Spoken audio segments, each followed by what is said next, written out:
So this is a flip through the annotated version of the first book in the Uhtred saga by Bernard Cornwell, namely The Last Kingdom. This is part of a series where a group of people send each other books and annotate them. So there's not only my annotations in it, but also from other people. And yeah, I just wanted to show you how I annotated it. If you don't know, The Last Kingdom is a historical fiction book set in the Viking era around King Alfred. And this follows the main character, Uhtred, who is very much fictional, but people like King Alfred or Gudrun, if you know him, or all the children of King Alfred like Ethelflaed, are real people that existed back then. My annotations are all in this brown color. I use just one colored pencil from the Faber-Castell manufacturer. And yeah, let's just take a look inside. Have a map on here. And yeah, this is the first page where the prologue starts. So I underline, I circle stuff in, I do some little drawings in the margins, and then I occasionally do some notes as well, mostly on historical background stuff. And I also do drawings from time to time. Didn't do much in this edition, but yeah, I did some of them. So yeah, horses do play a role in the prologue, as well as a falcon and a banner, but I didn't draw the symbol in it. But yeah, you can imagine it if you read it through without hopefully spoiling anything. This is how the book looks right now. There will be future people who do more annotations in it. But yeah, so far there are just 2 annotations. Mine and then the purple ones from another person. I love all the foreshadowing in this book by the way. So like, the author is already mentioning that this book is about a woman and her father, a king, which is already telling us things about Ethelflaed, if you know the series or the adaptation. So yeah, it's all over the book with all these foreshadowings. I love that. Also about Gudrun and just the future of England under King Alfred and so on. Love it so much. Yeah, I've also never read the book, so this project was amazing. And I gave it 4 stars. I think the series is better for now, but that is also due to the fact that I didn't feel like this was as complex as the future of the series will be. There's a lot of young Uhtred in here, like when he's a child and a teenager, and not a lot of stuff about all the women in the series that I just love so much. For example, Ethelflaed, but also Uhtred's daughter, and all these women that he has a relationship with. So yeah, but we have a lot of King Alfred and Bjork in it, who are also characters that I really love, and Gudrun. So this is where the first part, or first book, I don't know how it's called in English, starts. So I drew the necklace that Uhtred wears a lot, and it really is an important symbol, Thor's hammer, because it shows all the conflict around religion and war in the series, which is very important. We basically have 2 extremes, the Vikings and their culture and attitude, and then the very religious people around King Alfred.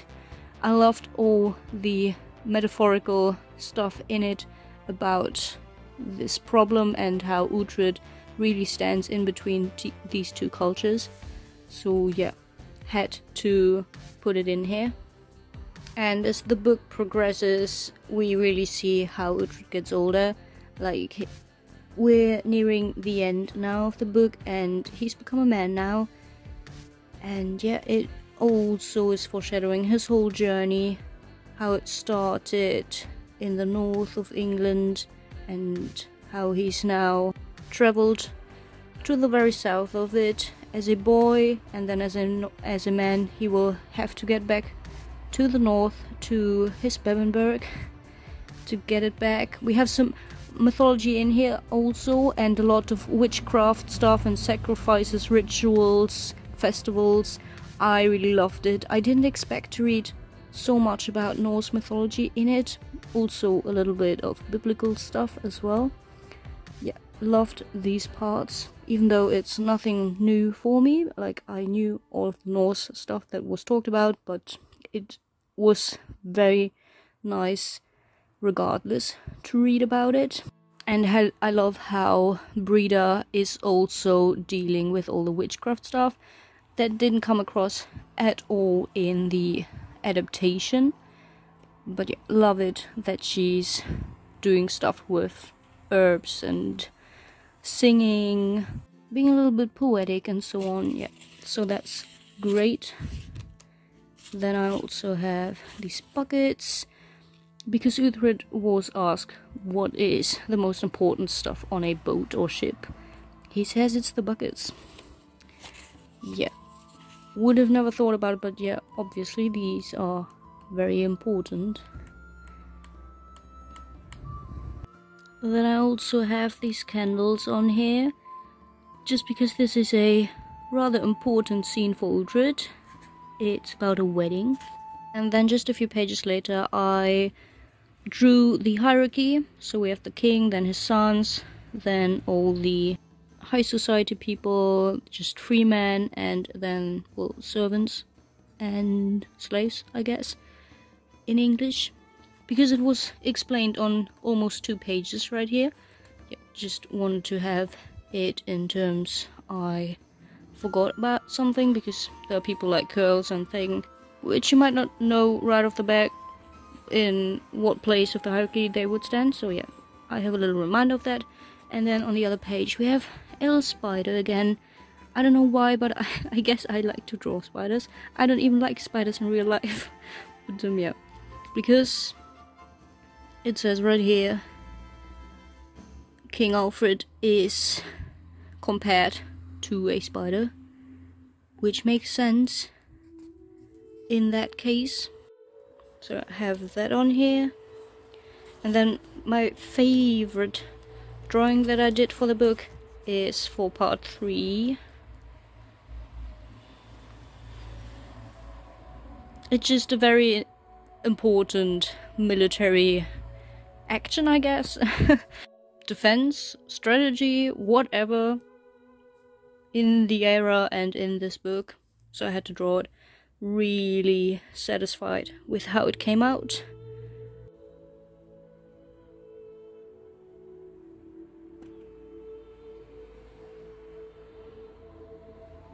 Got some flowers a few pages later, just as a decoration. They're not that important for the story, but they're mentioned right here, so yeah, why not draw it if I'm in the mood for it? And this is the last page. Doesn't really spoil anything, but yeah, this is a harp, which is mentioned in the last few pages a lot. A very symbolic drawing for the story. I had to have it in here. So yeah, Uhtred gets a little bit philosophical at the end of the book, and yeah, I don't want to spoil anything, but he's just thinking about his life and all his encounters so far, and about fate, and yeah, how it's important to have a hand that is reaching out in the darkness.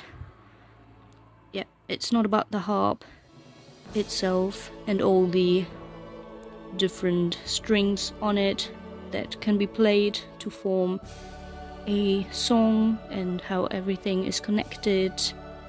No, it's about the hand that plays the instrument. I really like that, so yeah, I just had to draw it. And then we have some notes from the author. Just put a little bit on there to make it look a bit more appealing. So he talks about all the historical stuff and his writing process as well, like that. And yeah, that's my review at the end of the book. And yeah, other books by the author. I read this one, which takes place, I think, in Shakespearean London. Like that very much. Didn't know that I read a Bernard Cornwell book before until I saw that, but yeah.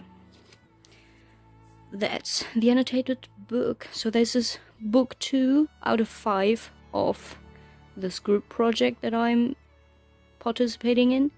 So yeah, looking forward to show you the last 3 remaining books in the future when I read and annotated them. Hope you enjoyed the video. Let me know if you've read the book or if you annotate books in general. So yeah, I'll see you in my next video hopefully. Until then, take care, happy reading, and bye!